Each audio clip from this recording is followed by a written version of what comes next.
Also, sources say as many as 250 books were cataloged and photographed from various rooms in the Ramsey house.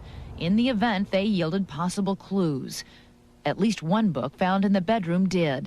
I got nightmares in my head, I fear thoughts build up until I can't hear. My mind fills up into a creature, and it haunts me somewhere much deeper.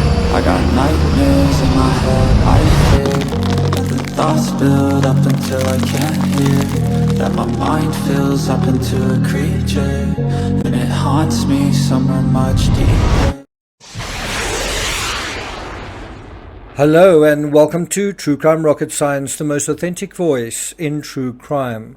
Welcome to part 2 of the psychology behind the ransom note.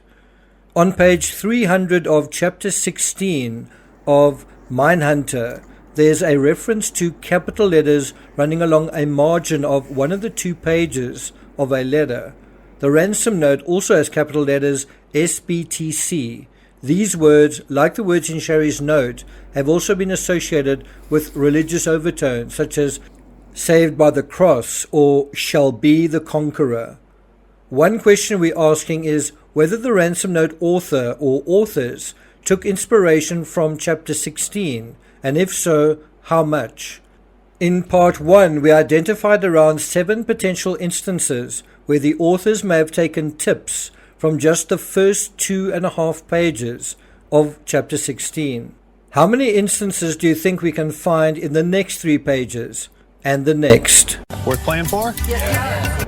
Before we get to that, if you haven't subscribed to the channel, please do. As I said earlier, I will be doing a live on the Ramsey case on the 23rd, 24th and 25th. So look out for that.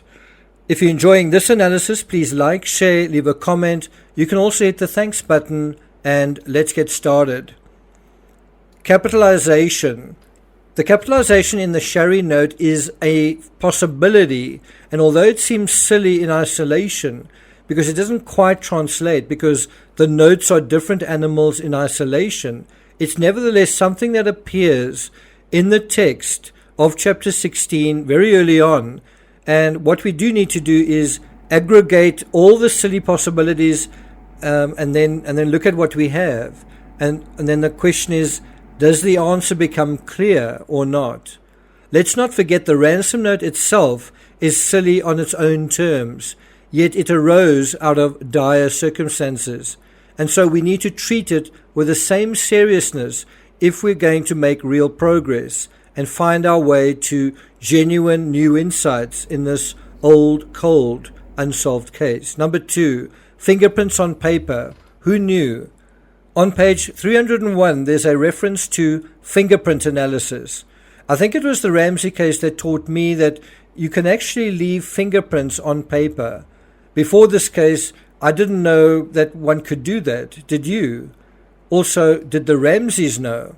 Well, whoever read page 301 knew. And if you just take it in isolation, this book in the Ramsey home and the fact that there are no fingerprints on this ransom note, coincidence. Now, even before putting pen to paper, was there a forewarning based on being educated by this sort of guidebook? Watch out that you don't leave fingerprints, because that is something that they can find and test for. And think about it, 3 pages, not a single fingerprint, besides one from a law enforcement analyst later on. Not a single fingerprint from anyone. This, in my view, is one of the biggest indicators that the authors received guidance, either here in this book or elsewhere. Number 3, kidnapping had turned into a murder. Question: was what happened to JONBENET Ramsey a kidnapping that went wrong? Let me say that again. In your view, in your assessment of what you think actually happened, was what happened to JONBENET Ramsey a kidnapping that went wrong? Even if you don't subscribe to the intruder theory, isn't it possible that it was still a kidnapping of a sort that went wrong? Was JONBENET lured by someone and things then got out of hand in some way? I don't think JONBENET was intentionally killed but I do think she was taken either before she died or after, from where she was to begin with to somewhere else. If the latter, if she was taken somewhere after she died, then the JonBenet Ramsey case is a micro version. I mean, it's not a very long way from wherever she was to the wine cellar, right? It's all within the same structure, but it's nevertheless potentially a micro version, an allegory in miniature for one theory about a simulated abduction in the Madeleine McCann case. This is why I've been trying to encourage you guys, if you're interested in this case, to listen to that case, my analysis on that case. If you're interested in that case, encourage you guys to be interested in this case, the Ramsey case. Now, if someone used Mindhunter as a blueprint to cover up a crime in the Ramsey house, and who knows, could even have been Gary Oliver in the long period that he was inside the house, or whoever it was, did this person, this intruder, not stumble upon the book and start studying up himself? In any event, whoever it was, for all intents and purposes, didn't this person succeed in covering up the crime? And then didn't somebody else see that and use the Ramsey case as a blueprint to cover up a crime in the Madeleine McCann case? Number 4, copying a note that is about pretending someone is alive when they aren't. In the scheme of the Sherry Fay case, a letter is written and calls are made that give an impression that despite the demands that are made, that despite the the appearance that Sherry is still alive, well, in reality, just because of a few statements, a few words that are used, well, isn't the young lady actually dead? In the Sherry Fay case, the perpetrator seemed to want money besides another motive for committing the crime. I do think it's quite different, because I think the perpetrator in the Sherry Fay case was made aware of the incredible amount of effort her parents made, I guess, to, alert the public. And I think he may have saw an opportunity there possibly to make money. But then I also think he knew if he gave Sherry Fay back, certainly if he gave her back alive, well, that would doom himself. In any event, this whole thing, this double motive, is very rare. It's something Greg McCleary, ex-FBI's Greg McCleary, has also said. It's very rare that you have a combination of a ransom demand as well as an entirely different motive. Yet the Ramsey ransom note also suggests that JonBenet is already deceased, given the repeated references to death. She dies, she dies, she dies. Beheaded, no proper burial. And, I mean, we know in hindsight that a lot of this was fictitious as well, because she wasn't beheaded. And in hindsight, we know JonBenet was dead and had died in a particular way. The question is, before or after the ransom note was written? Was the ransom note written first and then JonBenet was killed, or afterwards? John Douglas has said no parent or even perpetrator could ever compose themselves enough to write such a composed, contrived note. Lou Smits also said something along those lines and said, give me a break. Maybe they're right, which is perhaps why they felt they needed help in that situation, needed assistance, and wrote even a practice note before they did get it right. Number 5, the Smiths were amazing in their ability to pull it off, getting us important information. Now, that's obviously Sherry's family, and that is the assessment from law enforcement. They were saying that her family were amazing in pulling off a controlled performance in order to draw information out of the perpetrator. Whenever he made a call, they would behave in a certain way in order to mislead the perpetrator and thus inform law enforcement about certain things. But so what you have here is this idea of a controlled performance someone who is grieving, someone who is compromised, who nevertheless, because of love for a family member, commits to a certain amount of play acting within kind of a very serious emergency situation. And so the question does arise, would Gary Oliver have done something like that? Well, he confessed apparently to what he did. So if he ever did perform, well, that's fallen away. But would a pageant queen be any good at a controlled performance? How about the CEO of a big company with a large staff? Number 6, outwardly friendly, cruelly matter-of-fact. So again, you may remember in the previous video we spoke about the tone of the ransom note, the tone that is expressed in terms of the personality of the perpetrator in the Sherry Faye case. And so here you have the sort of friendliness in, we advise you to be arrested, use an attaché, etc. And then cruelly matter of fact, she will be executed if you provoke us. Number 7, listen carefully times 3. Now I've counted 3 listen carefullies in chapter 16. I don't know if there are any more. Maybe I missed a couple. But in line with the huge insight that paper can be analyzed for fingerprints is the inference that the ransom note may have been dictated or sourced elsewhere. Right? Someone writing from their own, and I don't mean the paper, I mean the ideas for what would go into it, came from somewhere else and perhaps was dictated by someone or sourced somewhere else. How do we know? Well, someone writing from their own experience, from their own heart or mind, from their own identity, from their own sense of self, writing, mind you, would never say listen to a reader. And I'm someone who's written many books, and I often address my readers, and I can really understand that listen is something you tend to say when you're talking to someone. Instead, you would say, take note, or pay attention to this part, or concentrate, or this part is important. In chapter 16, the first 5 to 6 pages deal with a number of calls made by the perpetrator, who invariably says over the phone, listen carefully. Those words appear in chapter 16 not once or even twice, but 3 times.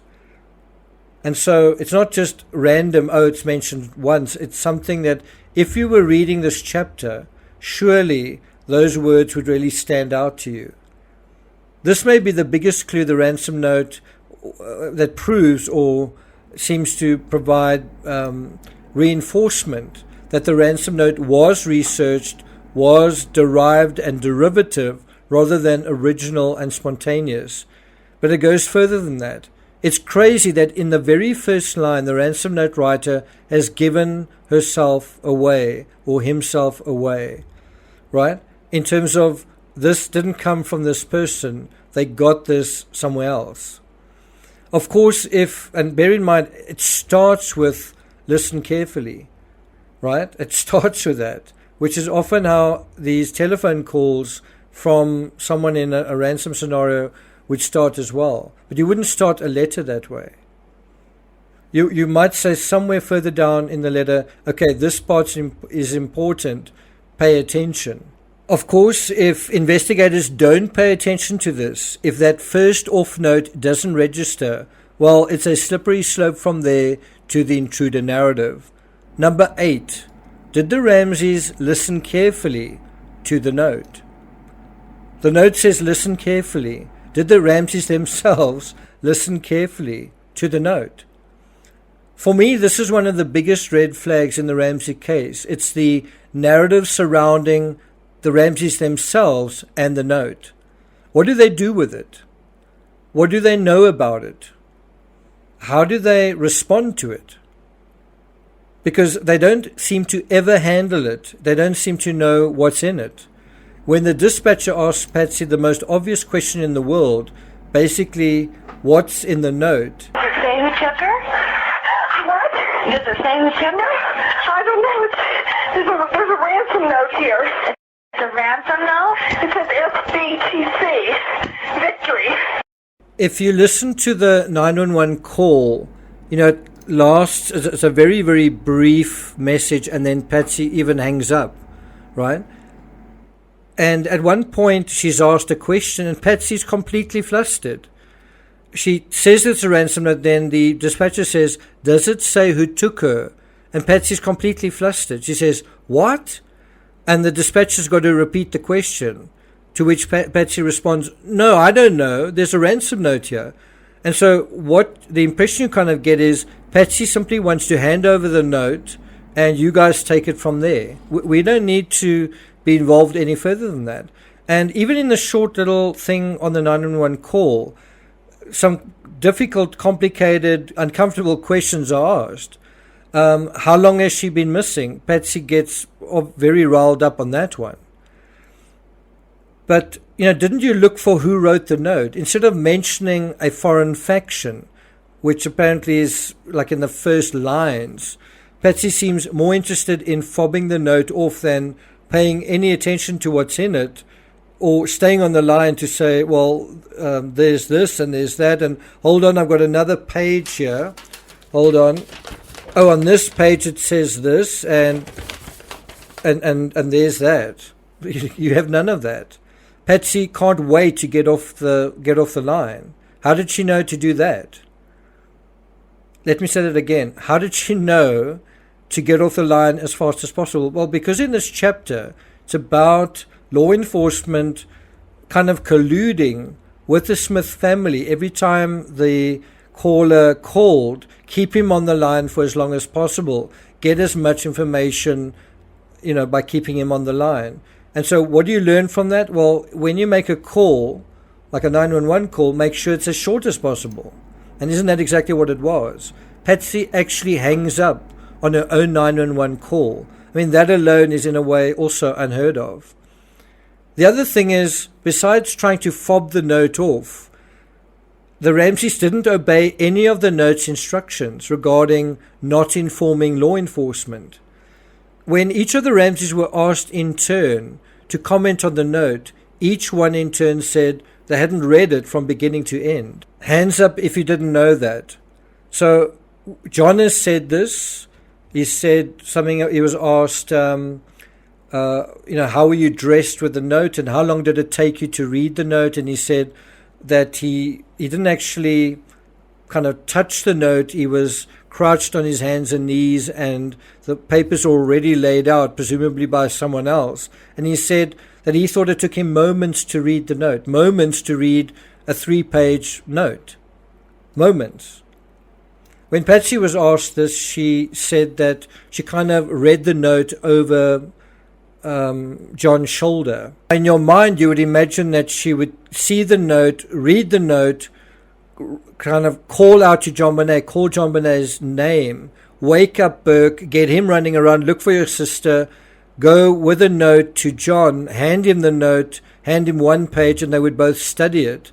But instead, that's not what happens. She leaves the note behind, this precious link to their daughter. She leaves it behind.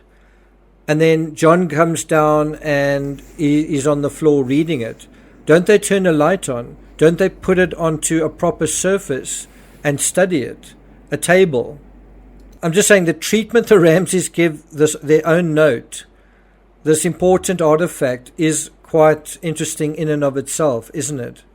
You may think that it's a conspiracy or a rumor, or it's not true that the Ramseys had books, but even in the interview, Patsy was asked, who did the books belong to? Patsy said, well, we both read. Some were mine, some were his. Burke also had a ton of books. JONBENET had books as well. I mean, we had a lot of books, but it doesn't mean that you would show me something specifically, who read this or who read that. And what would have been really interesting is to have done fingerprint analysis of the Mindhunter copy that was in the Ramsey home. Why didn't they? Why couldn't they? What happened to that book?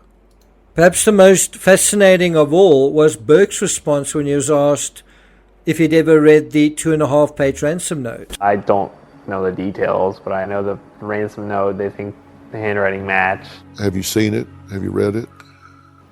I don't think I've read the whole thing. I've definitely seen pictures of it, though.